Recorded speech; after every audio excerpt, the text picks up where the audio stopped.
Bonjour, mon nom est Francis Hubert et cette vidéo est la 4e d'une série de vidéos qui ont pour but d'expliquer pourquoi et ma famille avons quitté les témoins de Jéhovah il y a de cela plus d'une vingtaine d'années.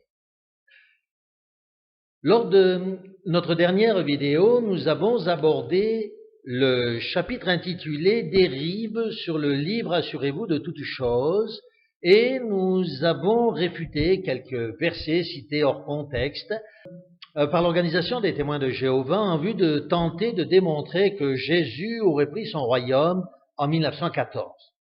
Le Collège central des témoins de Jéhovah affirme en effet que Jésus n'était pas roi lors de son retour au ciel, mais qu'il devait attendre 1914 avant que son père ne l'élève à cette position. Cette 4e vidéo a donc pour but d'approfondir cet enseignement et de mettre en évidence certaines méthodes utilisées par l'organisation pour arriver à ses fins. Reprenons donc ensemble le livre « Assurez-vous de toutes choses » et ouvrons-le à la page 432 où un sous-titre affirme que Jésus ne possédait pas toute la puissance du royaume au temps de Paul. Le verset mentionné ici est le verset d'Hébreux au chapitre 2, verset 8. Dans ce verset, il est écrit « Toutes choses, tu les as soumises sous ses pieds. Soumettant toutes choses, Dieu n'a rien laissé qui ne lui soit soumis. Présentement, cependant, nous ne voyons pas encore que toutes choses lui ont été soumises. » Donc, d'après le Collège central des témoins de Jéhovah, la compréhension de ce texte signifierait qu'à l'époque de Paul, toute chose n'ait pas été soumise sous les pieds de Christ et qu'il devait, comme nous l'avons déjà dit d'ailleurs, attendre 1914. Aux Hébreux reprend le psaume 8, versets 3 et 4. Je vous propose donc de prendre votre traduction du Monde Nouveau et de l'ouvrir, d'ouvrir ce passage et de le replacer dans son contexte. Comme vous pourrez le constater à la lecture de ce texte, il est question dans ce psaume de l'homme mortel, du fils d'Adam, et non pas en aucune manière de Jésus-Christ. Il est écrit en effet « Quand je vois les cieux, les œuvres de tes mains, la lune et les étoiles que tu as préparées, qu'est-ce que le mortel pour que tu prennes soin de lui?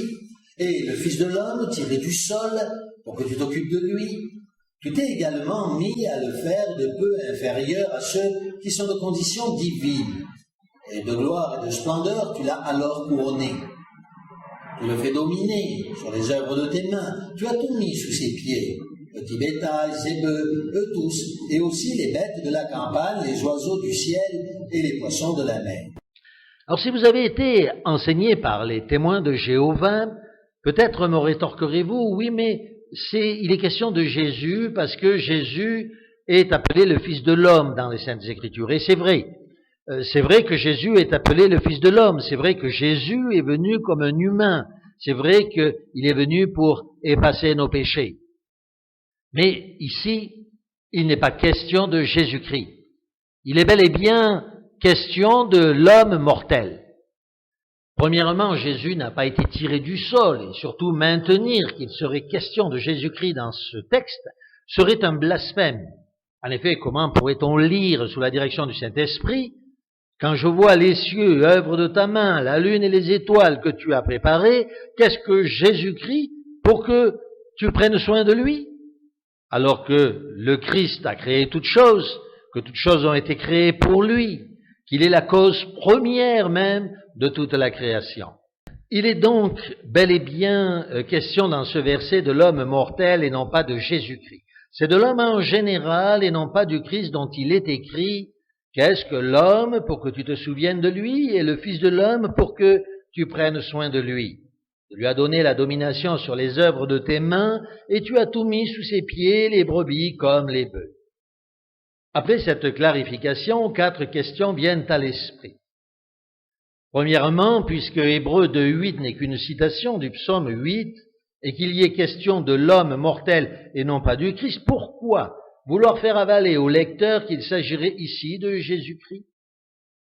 Deuxièmement, pourquoi vouloir nous faire croire que ce serait de Jésus dont il est dit « Nous ne voyons pas encore que toute chose lui était soumise » Pourquoi aussi avoir sorti ce verset 8 de son contexte. Et enfin, quatrièmement, pourquoi? Pourquoi avoir amputé et caché le verset qui suit immédiatement cette citation d'Hébreux, c'est-à-dire le verset 9? Tout simplement parce que le verset 9 soutient exactement le contraire de l'affirmation du Collège central. Vous ne me croyez pas? Prenez donc dans votre propre traduction du Monde Nouveau ce verset d'Hébreux chapitre 2 verset 9 qui vous est si soigneusement caché par le Collège central et lisons-le ensemble. Il est écrit ici, mais nous voyons Jésus qui a été abaissé quelque peu au-dessous des anges, couronné de gloire et d'honneur. Mais nous voyons Jésus, qui a été abaissé quelque peu au-dessous des anges, couronné de gloire et d'honneur. Qu'est-il écrit dans ce texte? Sinon que, contrairement à ce qu'enseigne l'organisation des témoins de Jéhovah, contrairement aussi à l'homme mortel dont il est question au verset 8, nous voyons Jésus couronné de gloire et d'honneur, et cela à l'époque même où ces versets ont été écrits, c'est-à-dire au 1er siècle, à l'époque du livre de Paul aux Hébreux. Ainsi, la bonne compréhension de ces textes est la suivante. Selon Genèse chapitre 1, verset 28, Dieu à l'origine voulait soumettre toutes choses sous les pieds des humains, de l'homme. Les plantes, les animaux, il devait faire de cette terre un paradis. Toutefois, en raison du péché et malgré le sacrifice rédempteur de Christ, nous sommes bien obligés de constater que nous ne voyons pas encore que toute chose ait été soumise sous les pieds des humains. D'ailleurs, le verset précédent de cette même lettre aux Hébreux n'affirme-t-elle pas que la création a tant gémi jusqu'à la libération des enfants de Dieu?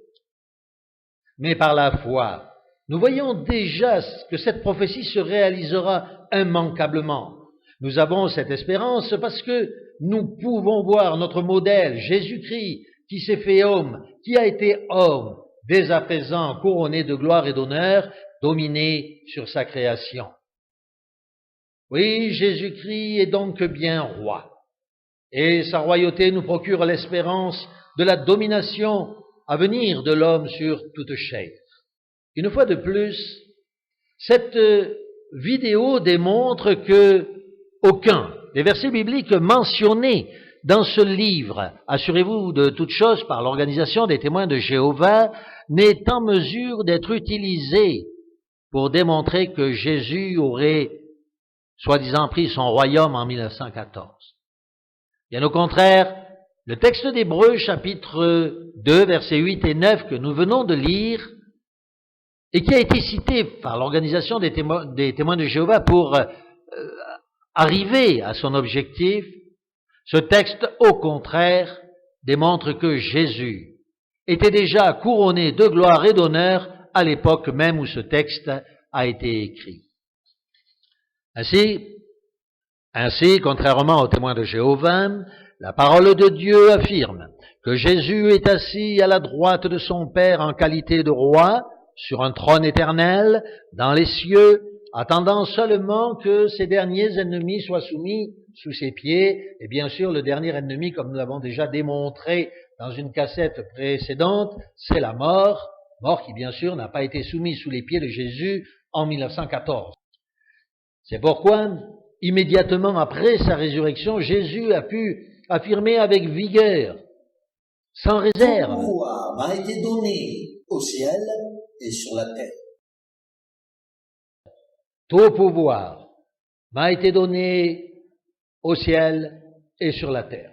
Vous pouvez retrouver cette citation qu'assurément vous connaissez dans Matthieu au chapitre 28, verset 18. Si Dieu le permet, la prochaine vidéo présentera d'autres arguments irréfutables démontrant la réalité de la royauté universelle et éternelle de notre Seigneur et Roi Jésus-Christ. D'ici là, je vous encourage à lire la parole de Dieu qui est immuable et qui ne bouge pas, contrairement aux enseignements de certains mouvements qui fluctuent au cours du temps. Merci beaucoup.